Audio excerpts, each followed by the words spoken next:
What's up, everybody? Welcome to another edition of the Fantasy Cheat Sheet, the season finale of the Fantasy Cheat Sheet. Glad you could be here with us. I am Marcus Grant alongside Michael F. Florio and Laquan Jones. And, fellas, it has been a fun summer doing this. Now, we're going to be doing this for the next, half hour or so. Of course, you can jump in with your questions and comments in the chat. We'll try to get to them. But, Florio, you also have an eye on something else as we're doing this, correct? Yeah, the Flex Online Superflex Draft, which I've won 2 of the last 3 years. Last year I lost to now current champion and fantasy rival of mine, Frank Stanfield. I lost to him last year, but yeah, I'm trying to draft. Matt Milano got ruled out pretty much for the year right before we came live. It's been an emotional-filled day for your boy. Yeah, I can imagine. I actually, as you say this, thankfully, I made a pick. I'm in the slow draft, the Flex League Best Ball slow draft, which this is the fastest slow draft I have ever been in my life. Oh, that's a blessing. It is great. I went and just looked, and so thankfully my pre-draft list was already set, and so it made a pick for me. But I had to set my next ones for the next go-around. But this has been a blazing fast draft. Let's see. All right, so we got plenty of stuff to talk about. Our film festival today, our final one of this season. I made an audible call. I originally had said Blade Runner, but I decided to pivot to Office Space, something that's very 90s but kind of fun, kind of lighthearted, and something that I think we would all sort of enjoy. So we'll talk about that a little bit later on. But did want to kind of talk with you guys about the fact that preseason week 2 does kick off tonight. Eagles-Patriots, you can see that 7 p.m. Eastern on NFL Network. And I was just curious about what it is you guys are looking for. And, Laquan, this is a Will Shipley question. Are we paying attention to him in the Eagles' backfield? And then anybody else that maybe you have your eye on in this game. I mean, we might get some Gainwell and Shipley. Like, I definitely feel like that's a nice combination of, like, fighting for that backup role behind Saquon Barkley. Like, Shipley was highly praised in the offseason, so, of course, I want to see him get some action. And, honestly, hopefully he could lock up that RB2 spot. Are you down with the Shipley action, Florio? Yeah, I mean, that's probably the one thing we have to watch on the Eagles side of it, right? Like, we know who the RB1 is. We know who the top 2 wide receivers and where all the and we know it's pretty straightforward when it comes to the Eagles offense. On the other side, though, I'm going to be watching these wide receivers and their usage very closely. I hated that we had to wait 4 drives until the 3rd-string quarterback was in to see Javon Baker touch the field last week. So I want to see how that kind of shakes out. It looked like KJ Osborne was the wide receiver 1 because he was the only one they decided to hold out. So I'm going to be watching that side of the ball, and especially with Drake May being there. Like that gives us something to watch. Yeah, there's definitely a lot more, I think, to pay attention to on the Patriots side of things because there are so many jobs that are still up for grabs in that offense, and we don't know the order of whatever. So I think that's definitely going to be something interesting to watch for sure. A lot of questions in the chat. Makes sense, right? Because everybody's kind of getting into it. Favorite running back for non-PPR, not named Christian McCaffrey. Who do you guys like? Kyron Williams. I mean, for me, the answer is Derrick Henry.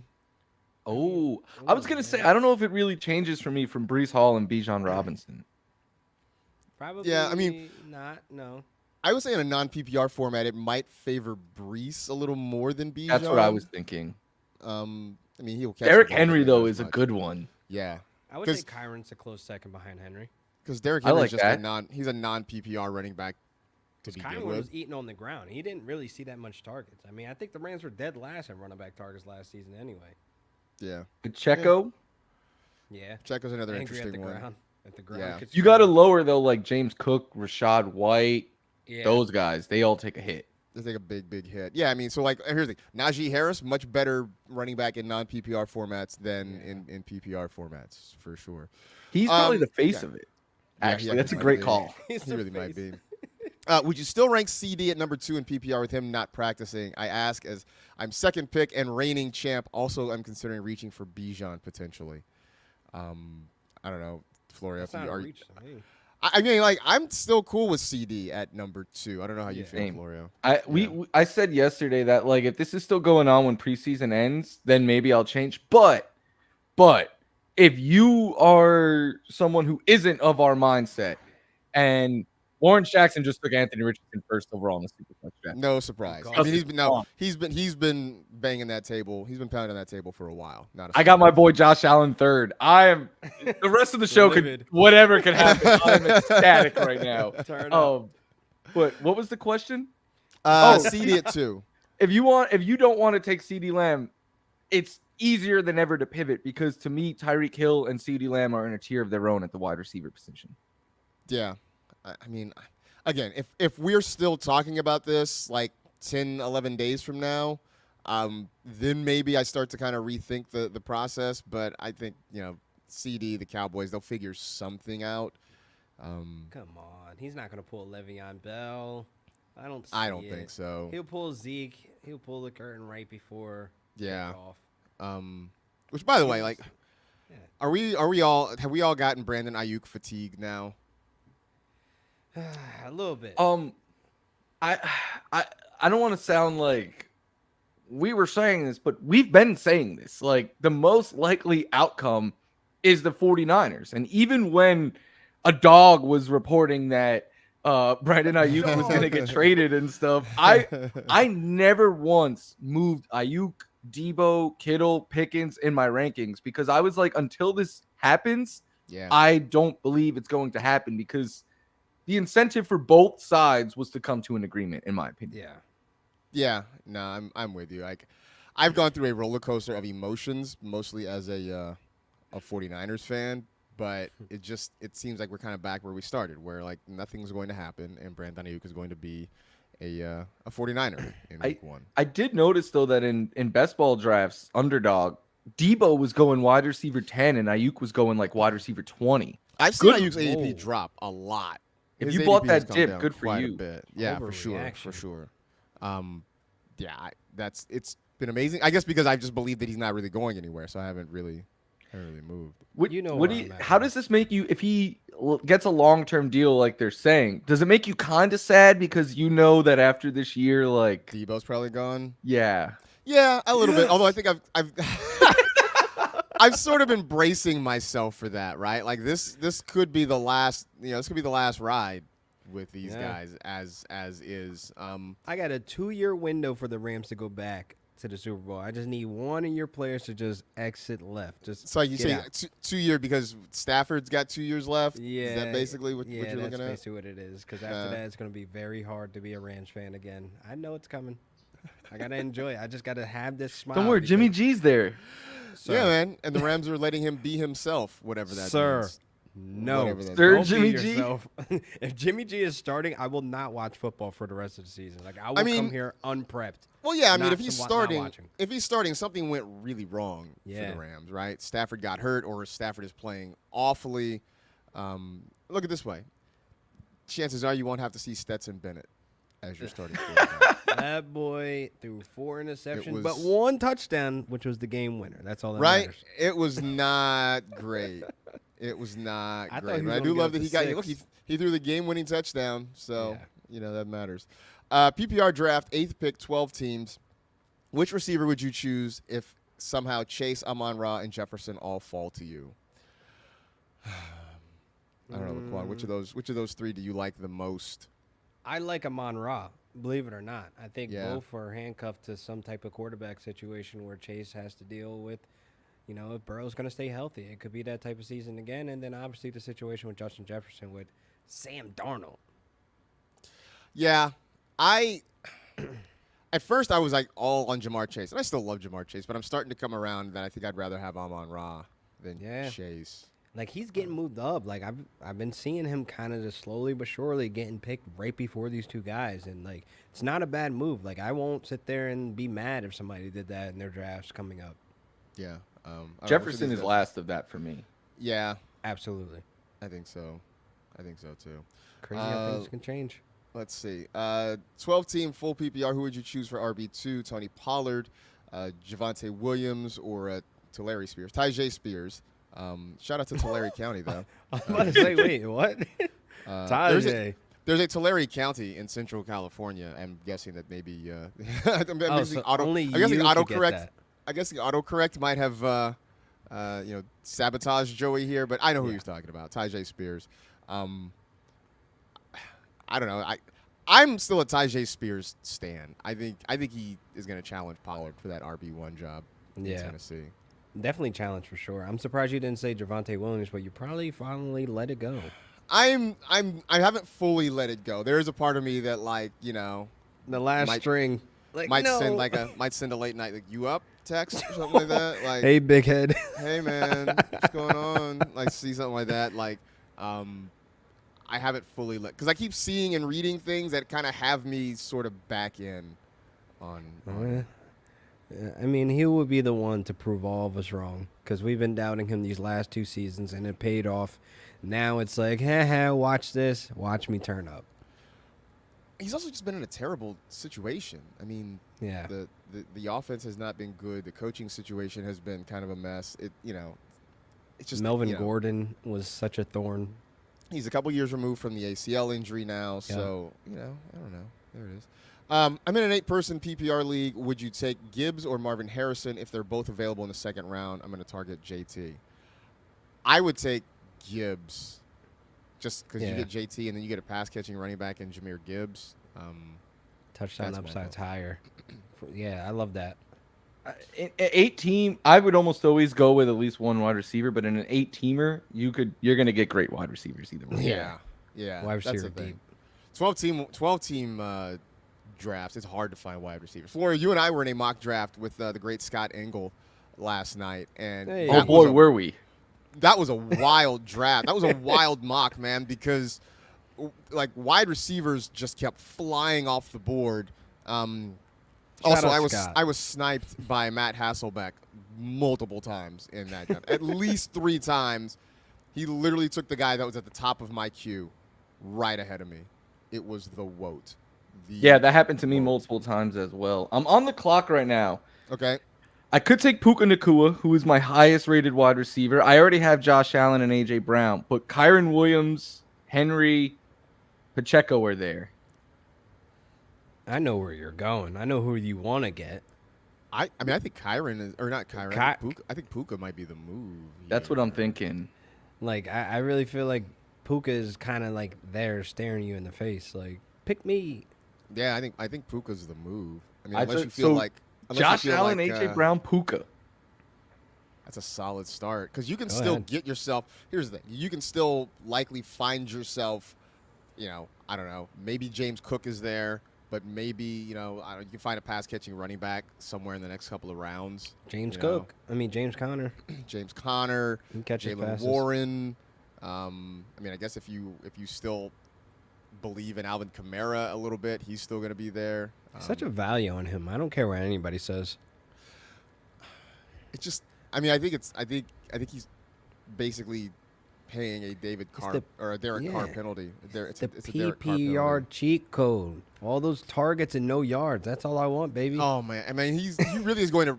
I was already sort of radicalized against PPR, but man, if he has another season like last year, I am fully radicalized against full point PPR. Do you guys remember when he was getting like 81 catches 3 seasons in a row? It was like 81 the first 3 years, wasn't it? Yeah, it was like 81. Like I kind of wish he just kept that going. So I wrote the play callers and like the fantasy impact it had earlier this week, and I'm firmly out on Alvin Kamara now because of that. Like. Kubiak was the passing game coordinator for the 49ers last year, and I know people could be like, CMC had 83 targets, but that's the first time ever he's played 16 games and hasn't had at least 108, so that's a huge drop-off. And in his only year as the OC, they didn't really get the running back heavily involved. Plus, he likes to use 2 running backs. So I don't know. Volume is all that Kamara has left, and that's a scary proposition. I mean, what works in his favor is I think he's the number 2 target. after Yes, Chris I was about to Olave. say. I think Prob- it's it. I think He probably is. it's He Olave, is. it's Kamara, and But then, means. you know, Rashid Shaheed, right? Like Rashid Shaheed is like, I know he's everybody's like favorite sleeper down there in New Orleans. You know, that's kind of We need to see him as a full, complete wide receiver before I get all crazy. Very true. From Frankie Zupo, original OG follower of this show for years now. Thanks, man. Won all 4 leagues last year. Hashtag humble brag. Thanks for the weekly advice on NFL Network. What positional depth slots are you looking to fill within the first 4 rounds? PPR for PPR league with 10 teams. So basically, like, is there a position you're kind of loading up on? Wide on. receiver. It gets really dark after that 7th round, and it gets really, really scary to where you're like, oh no, I wish we can use a mulligan to go back so I can get some wide receivers. I'm telling you. I'm sort of curious as to what drafts will look like, because now you're starting to get, you know, more of the casual players coming online, starting to play a little bit more. They obviously, you know, those folks, they're not degenerates who are in this all year long, right? And so they will draft differently than the rest of us do. So while like all of us who have been drafting early, like we are going hard at wide receivers, like I do wonder, will it be the same in casual drafts, No, right? Like, No. you know, No. those folks aren't going to reach for like George Pickens. You know what I'm saying? Like, I don't know. You're going to see Derrick Henry, I think Isaiah Pacheco, Travis Etienne. We already see Kyron Williams there. I think they're all 2nd-round picks in a regular home league. Like, yeah. Which is going to push wide receivers a little bit further down. But I still am anticipating the 1st round being heavy wide receivers. But I think, running backs are going to get pulled up in home leagues way more than they do in our sicko leagues. I'm fully expecting in my home league for Odell Beckham to go in like the 7th, 8th round. I'm not going to put my friend on blast, but I'm telling But you now. you know the person who's going to I do it. know I'm pretty sure he's watching. He's in the chat. Odell Beckham is going to go in the 7th, 8th round because names still sell. When people start waking up late in August, they go to the people they know by name and think they're still good. I'm telling you, these things happen. So be aware. Toronto Dave wants to know if you're going to Greg Dortch 101. Let's go. We got our tickets ready to go. Let's go. We're packed and ready. Season pass. Let's go, Toronto I Dave. saw that same highlight of him running that out route, like, I don't know how many times last night. Just tweeted and retweeted on my timeline. We're going to Deutschland, baby. All the folks who are going to Deutschland who got season passes. We're for packed and Deutschland ready to for go. sure. I got to get a shirt. When do you guys do your home league drafts? Have you set dates for your home league drafts yet? Yeah, I mean, end of the month. I mean, it's kind of how it's been the last 8 years for a cutthroat season. It's these guys don't want to change anything. We're still doing 1 quarterback. We got kickers and defense. It's the standard of PPR league. So we're not drafting during the preseason. I'm fine with 1 quarterback leagues. I'm actually fine with kickers and defense too. It's like traditional, right? It's traditional. Plus, I do appreciate the little bit of randomness that's involved. 'Cause I think that levels the playing field. You know, like if you're playing in a league of people with sort of mixed skill levels, you know, having that kicker in there sort of randomizes things a little bit, right? When you have a kicker that you know out of nowhere scores you like 19 points or what have you, like it just it changes things. Yeah, I think that's sort of fun for sure. So sorry to keep bringing my draft's Labor Day weekend. I'm on deck here. Brandon Aiyuk and Devon Achane are still on the board, and we're in the late 4th round. Brandon Aiyuk is going to be the guy that you get, Florio. I'm praying that he falls to you. I think it's Aiyuk. Oh, Achane just went, so. All right, well, the decision's made for. I love that though when the decision gets made for you, when you're like sitting there between 2 people, and somebody's just like, okay, well, now I know what to do. Aiyuk is a wide receiver 3. I'll take that all day. Yeah, man. So what you still haven't gotten a running back yet, right? You got or my second quarterback. It's super flex, but I have Allen, AJ Brown, Puka, Brandon Aiyuk, who to me are all in my top 10 at wide receiver. Yeah, So you're good to go. All right. Yeah, Mr. Scampers actually brings up a good point about home leagues. Like, it may swing so far the other way that you're going to regret not getting a running back early. That if you go, if you try to go 0 RB, it might be tougher if everybody is true. drafting a lot of running backs, like, for sure. I'm sure Derrick Henry's going like in the first round in some of these drafts. some I can leagues. tell you now. Somewhere, I would guess like a home league in Baltimore, Derrick Henry probably goes really early. Yep. Really early. Yeah. Would either of you buy mayonnaise scented cologne? Oh God. If $8 Will Levis lives up to expectation, you will catch me smelling like mayonnaise around the office. He said it's like a citrus smell though. Like it's a very like. Well, I don't know. As somebody who so here's the thing. I don't love mayonnaise enough to like buy a jar and keep it in my fridge.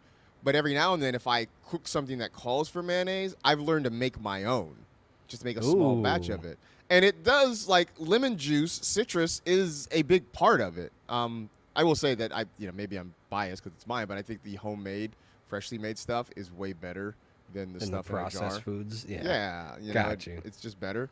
So yeah, like citrus is actually a part of it. You squeeze some lemon in there, a little salt and pepper with your eggs and oil, and just like blend it all together, and get you some creamy mayonnaise. Apparently though he sprayed it at a press conference. Yeah. Like he sprayed all the in the vicinity of all the reporters, and it apparently I guess the smell lingered. Like it wasn't terrible from what I heard. Lingers. I don't want to hear that. Like it wasn't terrible, but it lingered a little bit. even in Kenneth an Walker outdoor or Trey space. McBride? Trey McBride. Trey. Boom! We're not on I the didn't Walker one on the trade. squad. Wow. Still no running backs through 5. Oh, Mark Andrews went right after. So All right. Oh. So good call. Here comes the Also, tight end run begins. Marcus, I'm the exact opposite of you. I love mayonnaise. Okay.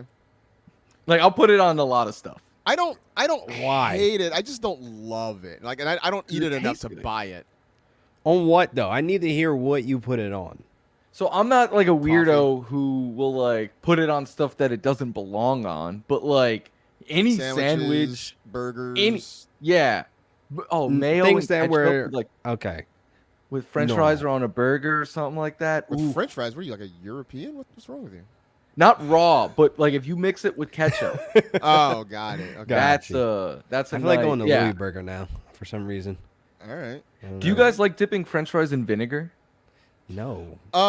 Like just like the malt vinegar stuff. Yeah. I will do it if I have fish and chips. Like I won't just order a burger and fries and use malt vinegar, but if I have fish and chips, because then I'll just sprinkle it over all of that stuff. Okay. And it is an interesting, like, sort of tangy, zippy flavor to it, for sure. I like it, but I only do it at Five Guys. I still have never eaten at a Five Guys. I hear What? Nah, I mean, let's it's You not got to just take a done. small Here's the- mortgage out on your house. That's what I but- hear, and Yeah. it's not like a intentional thing. It's just that I've never, when I get hungry, especially if I'm out, like it never crosses my mind to go to one. I There's feel not like it's one, an East Coast hype thing though. easily like accessible. Like, right? I'm not like actively railing against the place. It just circumstances have never led me to enter the door. at a It's Five better than Guys. In-N-Out. Well, I'm gonna go with no. No, You I never love had In-N-Out. it. Oh, come on, I'm Mike. just gonna say no. Like, just again, I will tell you that as a native Californian, I am duty bound to You are obligated. to defend In-N-Out against all foreign invaders. I will also tell you that Fat Burger is better. Ooh, Fat Burger's I good. don't like Fat Burger. Oh, But- this guy's confused. Five Guys is really good, but the reason I like In-N-Out more is because I think it has to be like if you were comparing like a featherweight fighter to like Floyd Mayweather and Mike Tyson. Obviously, like Mike Tyson would knock out, but you got to compare by the price point, right? And like In-N-Out wins in that battle every single time. Oh man. All right. I guess we should answer a fantasy question. I'd rather not have the number one pick in a snake draft. Waiting for the next pick and watching all the top players go would be awful. Rather have a mid-round pick, 6, 7, or 8. Which do you hope for? So basically, the question is where do you prefer to be in your draft order? I found a lot better builds in the middle of the draft, so I can understand not having the one. Mante Teo, just talked to him not too long ago. He's trying to move out of that first round pick to get to the 12th spot. So that's kind of like a huge leap. So we'll get back to him later, but I definitely feel like the middle of the draft, you could build a nice little team there. A little bit of a peek behind the curtain. We are actually efforting to get Manti Te'o who's one of our newest coworkers. Yeah. We have learned, Laquan learned that he is a big fantasy guy. He loves it. So we're gonna try to get Manti Te'o on the show, hopefully really, really soon. So keep an eye out for that. Before we get out of here, we have to do one last edition of Florio's Film Festival as we wrap up our season finale. I had originally suggested we do the Ridley Scott classic from the early 80s, Blade Runner, which, by the way, is an excellent film, and you guys should watch it on your own time. And if you love it, go watch Blade Runner 2049, but that's a different story. But decided to pivot to Office Space because, workplace comedy from the 90s, it just, I think, has a little bit more of a wide appeal to it. It is one of my favorites. And neither of you had seen it, which is really great that neither of you had seen this movie. So, Floria, I will start with you. Your first impressions having now seen Office Space. This was like Peyton Manning breaking down the defense and calling an audible. Because I've never seen Blade Runner, but I'm going to go out on a limb and say I don't think I would have enjoyed it as much as I enjoyed Office Space. I really enjoyed this movie. It makes fun of all of the stuff of office life that I hate. And all of that, and like it does it in such a funny way. The characters are likable. So yeah, I really enjoyed this movie. I'm definitely watching it again. To me, I can't put it ahead of like Warriors and Godzilla -1 and Gladiator, but like of the comedies, I think it surpasses The Big Lebowski for me. Okay, that's fair. Nice. No, but here's the thing: Office Space is incredibly rewatchable. It's incredibly rewatchable. I mean, I don't know, Laquan, what did you think of it?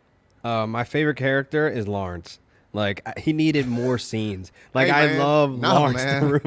Nah, man. I'm not going to let you ruin my life. Peter, man, turn on Channel 9. Yeah. Lawrence needed more scenes. Like, he needed to be more included in the movie, but it was just the right amount of dosage to make you go rewatch it, man. Like, that dude is off the chain. Yeah, it's just there's so many quotable things from that movie, I still to this day want a jump to conclusions mat, there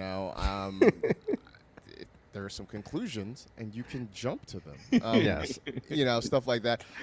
One thing I didn't learn about this movie, because you have the scene where Jennifer Aniston breaks up with. I did not expect to see her in this movie, by the way. So this was around Friends. This is literally around Friends. It was around Friends, and also the reason they had that breakup scene is because I guess halfway through filming the movie, she was like, "This movie's awful. I don't want to be here anymore. Like, you got to write me out of it.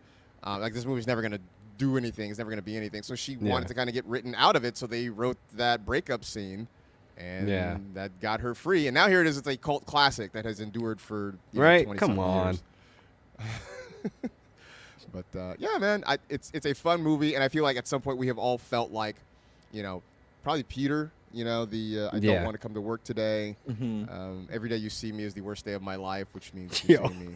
That took me out. Today is the worst day of your life, and straight face, he's like, "Yep." And tomorrow will be worse. We've all had a boss like Bill Lumbergh. Like, it's just all. Samir's an underrated character as well. That's funny because I only remember him from Bad Santa. And if you watch that movie and the scene that he's in the parking lot, it's completely hilarious. Yeah, Samir, great. Michael Bolton, which we kind of have our own Michael Bolton situation here, where we've got a guy on this show who shares. Why the name should I with change another my name? Shares a name with another guy in this industry that also has like a big following. It's a whole thing. So hilarious. Yeah, man. So I'm glad you enjoyed it. It's been a fun summer. Of us doing it. I'm glad that we put this together. Shout out to Laquan, who this was his brainchild originally, and we made it happen. We got to go through it. Thanks to Susie, who had to sit through our shenanigans for a number of weeks this summer. But especially a big thanks to all of you out there in the chat. Who really made this thing happen, right? You guys were very engaging, a lot of questions, a lot of comments. You made it fun for us. You made it worth kind of jumping in and doing this every single week, so we appreciate it. We're not going anywhere. Obviously, we're going to have podcasts for you as the season is underway. Twice a week, Monday and Wednesday, you can find the podcast. NFL Fantasy Live is back on television as well. So be on the lookout for all of that stuff. And who knows, because this thing was really kind of fun, maybe we bring it back. Next off season too, because it was a whole lot of fun. So there was a time a month or so ago, or maybe even a little longer than that, where we were like maybe we're picking up schedule wise. Maybe we get rid of the cheat sheet. And the reason we didn't was because of all the people in the comments and Absolutely. everything like that. So thank you guys for making this fun for us. 6 months we've been doing this show. It Yeah, man. does not feel like that Crazy. long, but That's half But- a year. yeah. wild. Shout out to you guys in the chat, man. You've made our summer. For sure, for Absolutely. sure. So we are grateful. We thank you for all that. We ask, please come keep hanging with us as we get into the NFL fantasy football season. We'll certainly be in any number of places, TV, internet, answering questions and interacting with you guys as much as possible. But that'll do it for this edition of the Fantasy Cheat Sheet. We appreciate you, as always, hanging out with us. Hopefully you stick with us. Enjoy the season. I mean, I say that like we're not going to be back with you, but come back. Be sure to check us out on Monday for another edition of the NFL Fantasy Football Podcast. In the meantime, enjoy the weekend. Enjoy preseason football, everybody, and we'll talk to you again real soon.